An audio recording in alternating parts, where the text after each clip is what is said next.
Ghiyasuddin Balban slave dynasty का एक जाना माना नाम, जो एक गुलाम से उठकर एक बहुत बड़े पावरफुल इंसान बन गए। आज मैं मौजूद हूँ धरोहर के इस एपिसोड में उनके ही मकबरे पर, जहाँ हमें हिस्टोरियन साकिब सलीम बताएंगे उनके इतिहास के बारे में और कहानी बलबन की। इसके साथ ही हम बात करेंगे उनके बेटे खान शहीद के बारे में। तो चलिए लेकर चलते हैं आपको इतिहास के उस दौर में।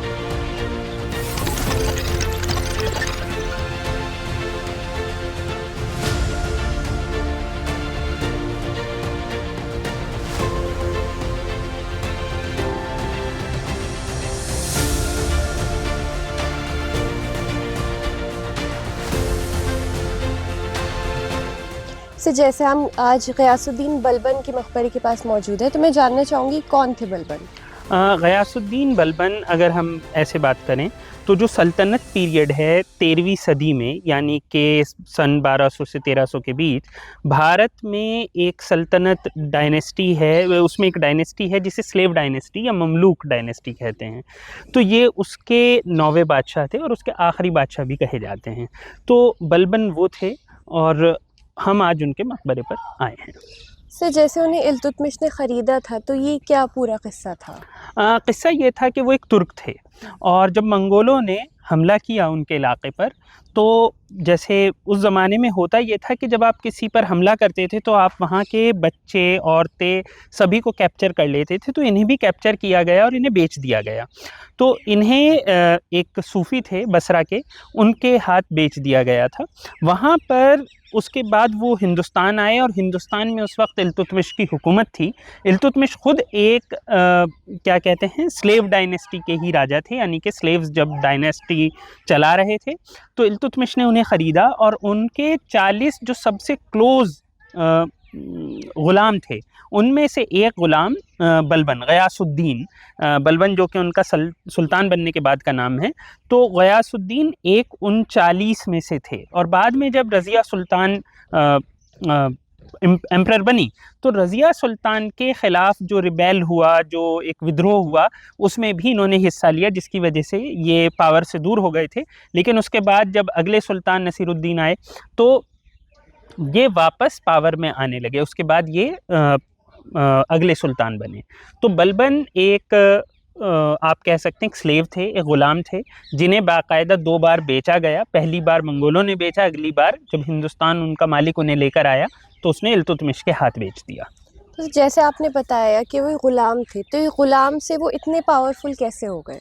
देखिए, इसमें एक बहुत इंटरेस्टिंग चीज़ है कि बहुत सी दफ़ा हम इसकी बात नहीं समझ पाते हैं कि ग़ुलाम का क्या मतलब है। बहुत सी बार हमें ये लगता है कि ग़ुलाम उस ज़माने में कोई ऐसी चीज़ होती थी जिन्हें बहुत मार पीट कर ही रखा जाता था।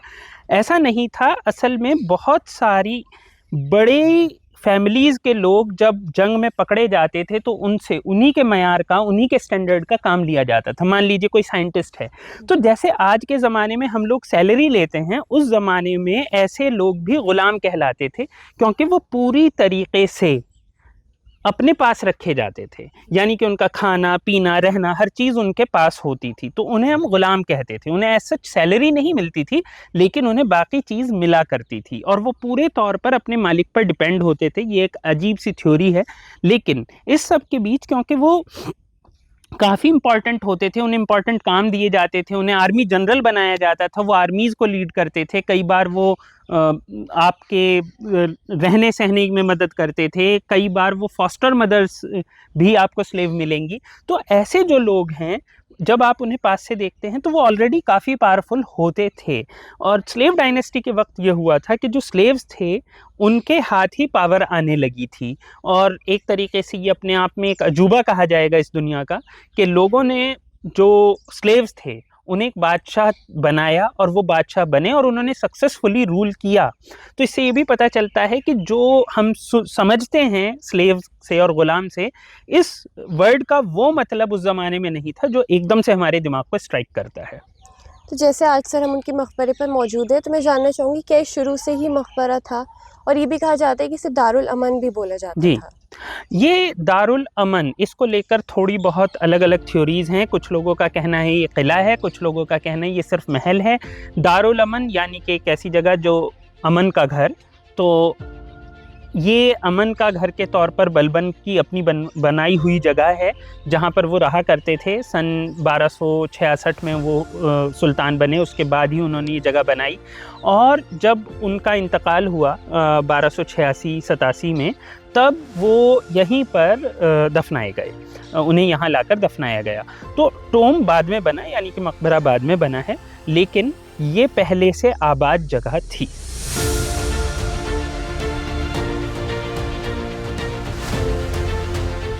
सर, जैसे अभी हमने बात की बलबन की, तो उनके बेटे जो थे खान शहीद, मैं उनके बारे में जानना चाहूँगी कुछ। खान शहीद उनके बेटे थे, बेसिकली उनका नाम मोहम्मद था। और वो जब बलबन सुल्तान थे तो उन्हें फ्रंटियर प्रोविंस जिसे हम कहते हैं, यानी कि मुल्तान वगैरह का इलाका, वहाँ पर गवर्नर बनाकर भेजा गया था।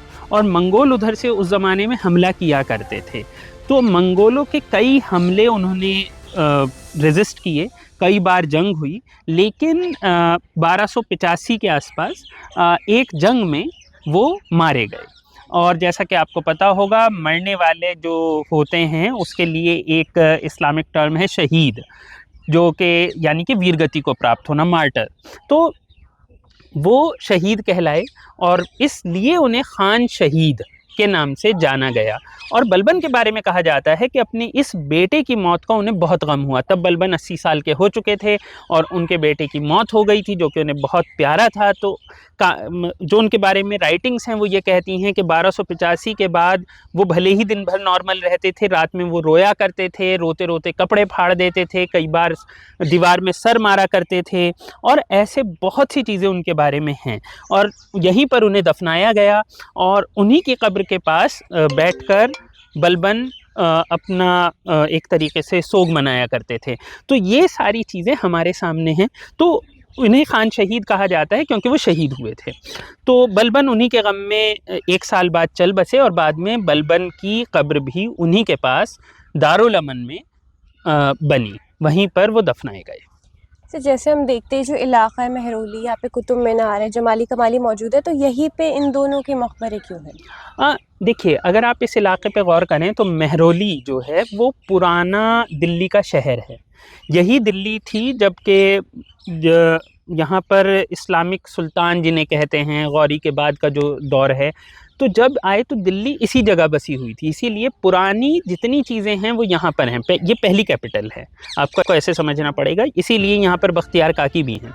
तो ये पहली कैपिटल है। उसके बाद शाहजहाँ ने अपने ज़माने में शाहजहानाबाद बनवाई है, तो वो एक बाद की कैपिटल है। तुगलकाबाद तुगलक के ज़माने में बसे है और वो बस भी नहीं पाया, तो वो एक अलग वक्त की कैपिटल है। लुटियंस, अंग्रेज़ों ने एक लुटियंस दिल्ली बसाई, वो एक अलग जगह पर मौजूद है। तो भले ही ये सब हमें आज के दौर में दिल्ली नज़र आता है, लेकिन ये एक अलग अलग शहर हैं। तो महरौली एक पुराना शहर है जो लगभग, आप जब देखते हैं सन लगभग आप मान लीजिए आज से 1000 साल पहले से लेकर आज से 700 साल पहले तक यही हिंदुस्तान की, ख़ास तौर पे नॉर्थ इंडिया की कैपिटल थी।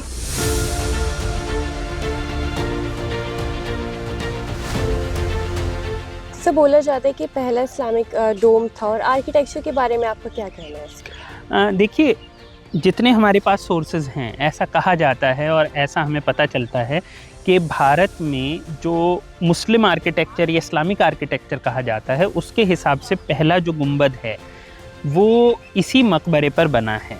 ठीक है, तो और उसके अलावा ये भी है कि मेहराब जो होता है, आर्क जिसे बोलते हैं, वो भी पहली बार इस्लामिक वे में यहीं पर नज़र आता है, जितने भी मकबरे हैं उनके अंदर।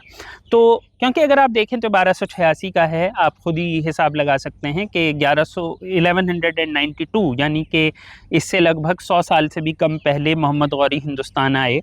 तो अगर हम उस हिसाब से लगाएं तो आपको समझ में आएगा कि बहुत ही प्रोबेबल चीज़ है कि आज का जो इंडिया है उसके अंदर इस्लामिक आर्किटेक्चर का गुंबद और मेहराब यानी कि आर्क होना बहुत ही लॉजिकल बात है कि यहीं हो। लेकिन आज के दौर में इस पर गुंबद नहीं है, बल्कि जब 19th सेंचुरी के किसी पॉइंट पर लोगों ने वापस इस स्ट्रक्चर को डिस्कवर किया, तब भी इस पर गुंबद नहीं था। तो ये एक अलग बात है, लेकिन तब भी इसकी वैल्यू ये है कि मेहराब आज भी है। तो इससे हमें एक तरीके से हम टाइमलाइन ड्रॉ कर सकते हैं कि हिंदुस्तान में मेहराब कब आए और कब वो उसमें इस्तेमाल होने लगे, क्या कहते हैं आपको, मकबरे में इस्तेमाल होने लगे। क्योंकि मेहराब का जो ज़रूरत है एक स्ट्रक्चर को होल्ड करने के लिए, उसे कब समझा गया और किस तरीके से उसका इस्तेमाल हुआ, ये आर्किटेक्चर की हिस्ट्री के लिए और ओवरऑल जिसे कहते हैं इवोल्यूशन ऑफ आर्किटेक्चर के लिए काफ़ी ज़रूरी था। तो इसलिए भी इस स्ट्रक्चर की एक अहमियत है।